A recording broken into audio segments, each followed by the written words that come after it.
Bienvenidos al canal bíblico Miguel Ruiz. Gracias por estar en nuestra sintonía. La Biblia enseña que aunque todos deseamos ser bendecidos, generalmente el Señor bendice al que está preparado para recibir la bendición. Es decir, que usted va a tener que, si quiere ser bendecido, prepararse, porque imagínese un hijo que le pida a su papá que quiere que le compre un motor, pero el hijo ni siquiera sabe montar bicicletas. Entonces el papá puede, por complacer al hijo, darle el motor y luego tener que irlo a ver al hospital. Y esperamos que no pase de ahí. Pero con Dios no es así. Con Dios te va a decir: no, mi hijo, tú no estás preparado para tú no estás preparado para andar en motor. Necesitas aprender, necesitas tomar práctica. Entonces, de eso es que se trata el tema que quiero compartir con ustedes. Es decir, entiendo que la Biblia enseña que uno debe estar preparado para ser bendecido. Por ejemplo, el pueblo de Israel estaba en el cautiverio en Babilonia. Los israelitas cayeron en idolatría y el Señor, al reino de Judá, al reino del sur, permitió que los babilonios lo llevaran en cautiverio. Dice Jeremías capítulo 25 que ese cautiverio habría de durar 70 años.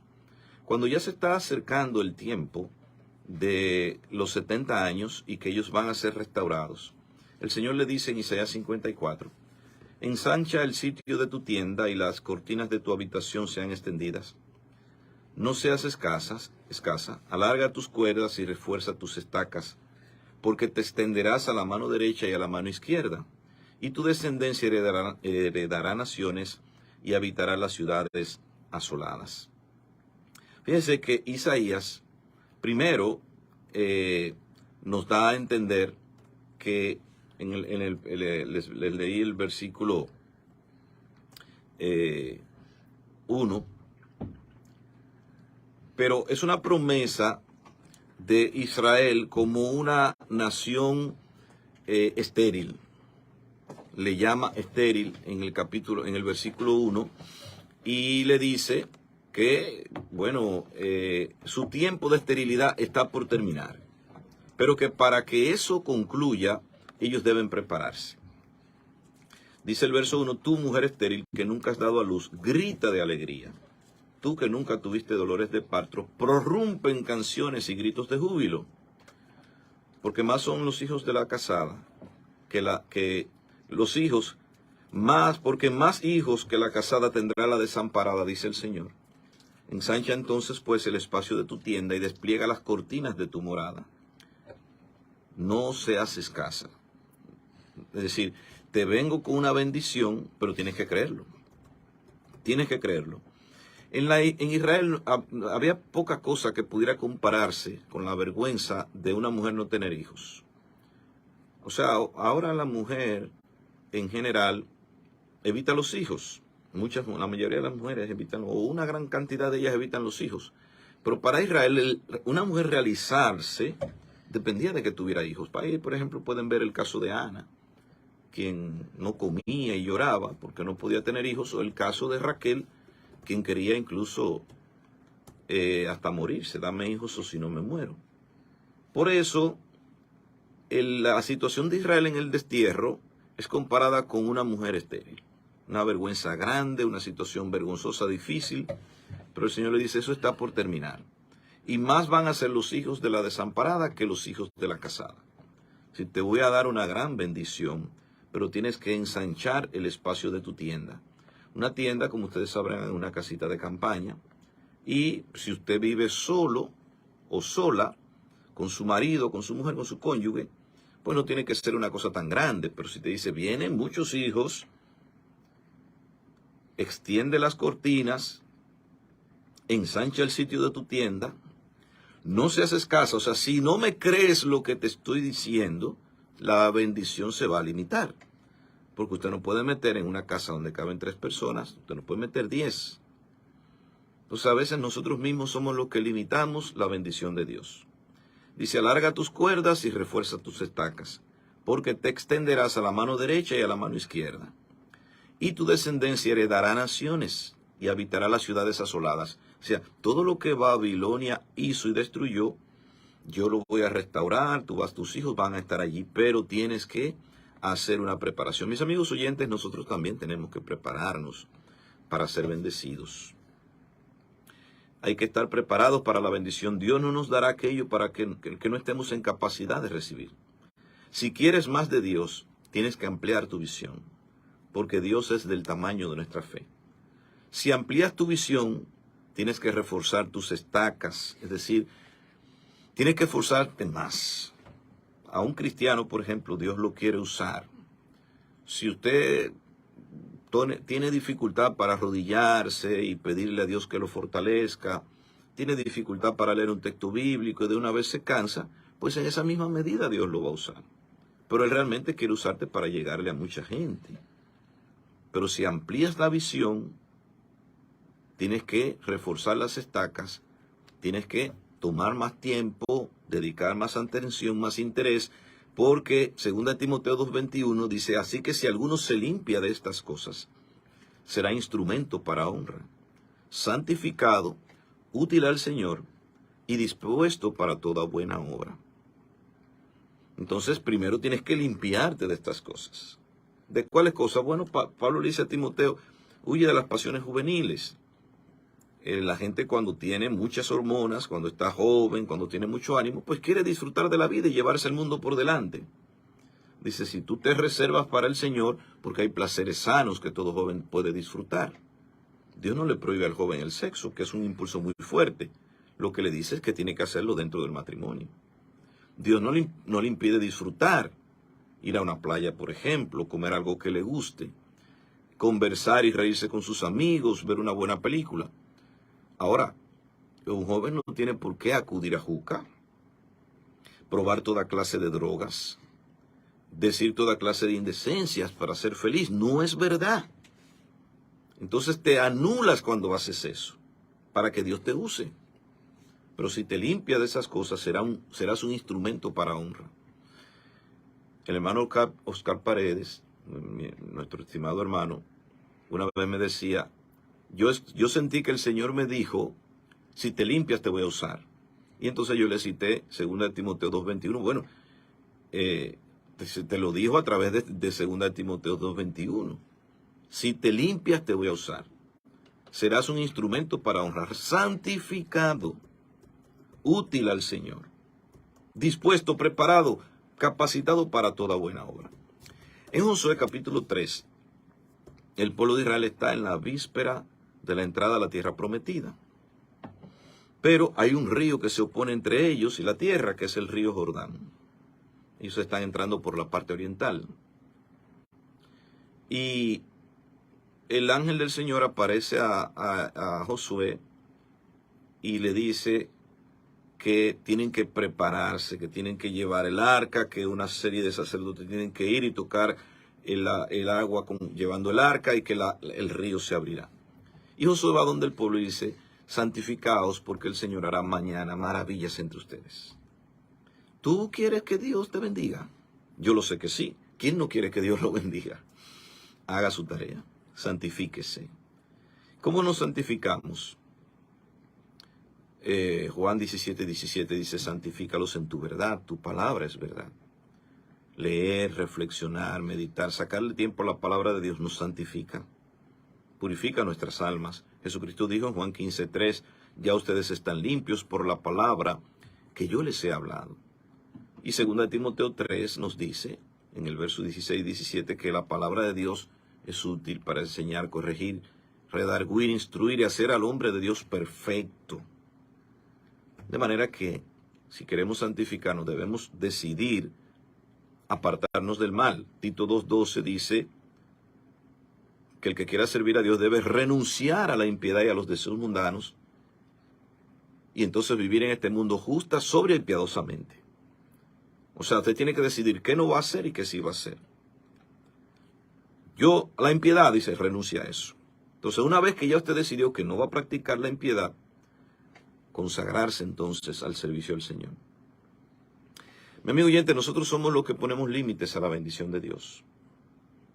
En el caso, por ejemplo, de Eliseo, una mujer de las viudas de los hijos de los profetas, clamó a Eliseo diciendo, tu siervo mi marido ha muerto, y tú sabes que tu siervo era temeroso del Señor. Y ha venido el acreedor para tomarse 2 hijos míos por siervos. Eso era común. O sea, usted no tiene con qué pagar, yo me llevo a los hijos suyos como esclavos hasta que se pague la deuda. Eliseo le dijo, ¿y qué te haré yo? Declárame qué tienes en casa. Y ella dijo, tu sierva ninguna cosa tiene en casa sino una vasija de aceite. Interesante, porque ella hasta ese momento no ve las vasijas de aceite como una solución. Lo que tiene tu sierva en casa, una vasija de aceite. Es todo cuanto tiene. Esa mujer estaba en la ruina total. Cuando el Señor le dijo a Moisés, ve y saca al pueblo, y dijo, ¿con qué voy a ir? No tengo ejército. ¿Qué tienes en la mano? Un bastón, con eso irás. O sea, el Señor usa lo que usted tiene a mano. Yo solamente llegué al 5º curso, con eso el Señor va a trabajar. Le va a llegar a la gente que está a tu nivel.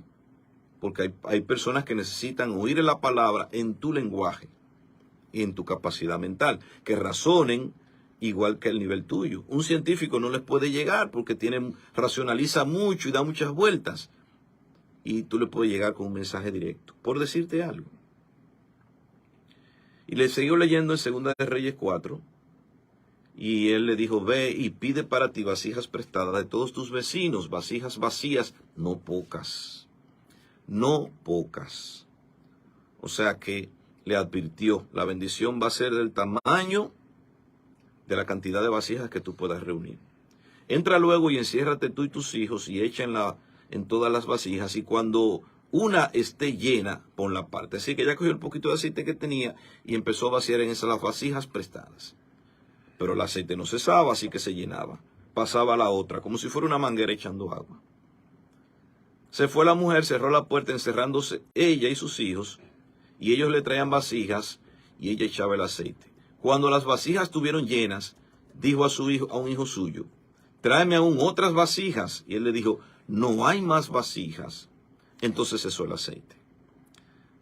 Si usted lee en el libro de Mateo capítulo 25, dice Jesucristo en la parábola de los talentos, que un hombre tomó unos talentos y los repartió a sus siervos y se fue lejos. A uno le dio 5, a otro 2 y a otro 1, a cada uno según su capacidad. Es decir, si usted está preparado o aprendiste a manejar motor, un motor te van a regalar, no te pueden regalar una jipeta porque todavía tú no sabes manejar jipeta. Entonces, nosotros le ponemos límites a la bendición. No a todos Dios nos creó para ser presidente, porque no todos podemos ser presidentes. Pero si Dios te creó a ti con la capacidad de ser presidente, tú eres el que le va a poner límite y se sabrá si vas a ser un simple regidor. Y no hay ninguna, no me malinterpreten, ¿verdad? Es comparándolo con la figura presidencial, con la investidura. Son 2 seres humanos igualitos y del mismo valor. Pero si usted estaba dispuesto o vino configurado por Dios para ser presidente y solo llegó a regidor, fue porque usted le puso límite a la bendición de Dios. Así que concluyo diciendo que la fe es imprescindible y la preparación para que la bendición de Dios nos alcance. Queremos las cosas que Dios nos puede dar, pero necesitamos hacer las cosas que Él nos pide hacer.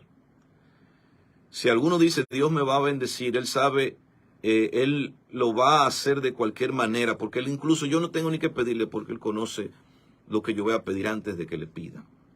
En realidad las cosas no funcionan así. Las cosas no funcionan así. En Mateo 9:27, pasando Jesús de allí, le siguieron 2 ciegos dando voces y diciendo, ten misericordia de nosotros, hijos de David. Y llegando a la casa, vinieron a él los ciegos, y Jesús les dijo, ¿creéis que puedo hacer esto? Ellos le dijeron, sí, Señor. Entonces les tocó los ojos diciendo, conforme a vuestra fe sea hecho. Y los ojos de ellos fueron abiertos, conforme a vuestra fe. ¿Por qué Jesucristo le preguntaría a Bartimeo, ¿qué quieres que te haga? Pues tú, ¿ciego? O pero Señor, que me dé la vista. Es que Él quiere que nosotros hagamos algo. Generalmente es así. No en todos los casos, porque cada caso es diferente. Pero mis amigos oyentes, si podemos aprender algo del texto de hoy, es a fortalecer nuestra fe, a limpiar nuestra vida, a estar pendiente de que Dios nos use Pídale a Dios en oración que le aumente la fe, lea su Biblia y perfeccione su fe a través de la obra, porque así nos dice Santiago 2, 21 al 23. Hermano, ¿y qué podemos decir a aquellos que entienden que su bendición va a llegar como ellos entienden? El caso de Naamán, por ejemplo. Naamán llega donde Eliseo y le dice, yo decía para mí, él me va a poner la mano, va a hacer un ritual conmigo. Y Eliseo lo que le manda un mensajero. O sea, a veces pasa lo mismo, a veces nosotros entendemos que las bendiciones solamente serán cosas buenas, cosas positivas. Y a veces la experiencia de cosas negativas, como el caso de José, pues nos llevarán a que Dios cumpla su propósito en nosotros. Sí, ahí, como usted menciona a José, Génesis 39, nos dice que José cayó preso después que la esposa de Potifar puso su vista en él por no ofender a Dios. Y el texto dice 3 veces, pero Dios estaba con él. El copero y el panadero, el copero del rey se olvidó de él, pero Dios estaba con él. Es decir, que esa convicción de José de que Dios estaba con él, no lo llevó no permitió que se desesperara. O sea, la bendición de Dios puede venir envuelta en muchos conflictos. Y en el caso de Naamán, es un ejemplo claro de cómo nuestro orgullo se puede interponer entre nosotros y lo que Dios quiere darnos. Porque el que le dijo el profeta, ve, zambullete 7 veces en el Jordán, la bendición de él estaba a un par de kilómetros de distancia, a 7 zambullones. Pero él no quería eso, él la quería a su manera. Y va a suceder, hermano, que muchas veces puede pasarnos, como dijo una señora una vez, Señor, yo quiero tal cosa y si no eso no me dé nada. Entonces, tenemos que entender, sí, eso lo escuché, como dicen por ahí, con estos ojos, con estos oídos que se van a comer los gusanos. La bendición mayor de Dios es tenerlo a Él, estar en paz con Él, que se haga su voluntad en nosotros. Eso a veces puede implicar sufrimiento, y de ahí la importancia de que nosotros aceptemos la bendición de Dios como Él quiera dárnosla. Un simple ejemplo y termino. Lucas 24. 2 discípulos van caminando de Jerusalén hacia Emaús, van conversando entre ellos y se acerca a Cristo, pero ellos no lo identifican. ¿Qué pláticas son estas que tienen entre ustedes y por qué estáis tristes? Porque tú eres el único que no sabe lo que ha pasado. No, explíquenme. Bueno, de Jesús Nazareno, varón, profeta, poderoso, palabras y obras. Y nosotros esperábamos que Él era el que iba a redimir a Israel. Pero ya hace 3 días que está muerto. Es decir, Cristo está ahí, ha resucitado, ya los ha redimido, pero ellos no lo pueden ver. Es decir, a veces la bendición está ahí. Y yo creo que consiste muchas veces en apreciar lo que ya Dios nos ha dado. Amén. ¿Ve? Usted quiere algo, pero Dios te lo dio ahí. Disfruta lo que Dios te ha dado. Pídele a Dios que te abra los ojos para ver que ya eres muy bendecido. Amén.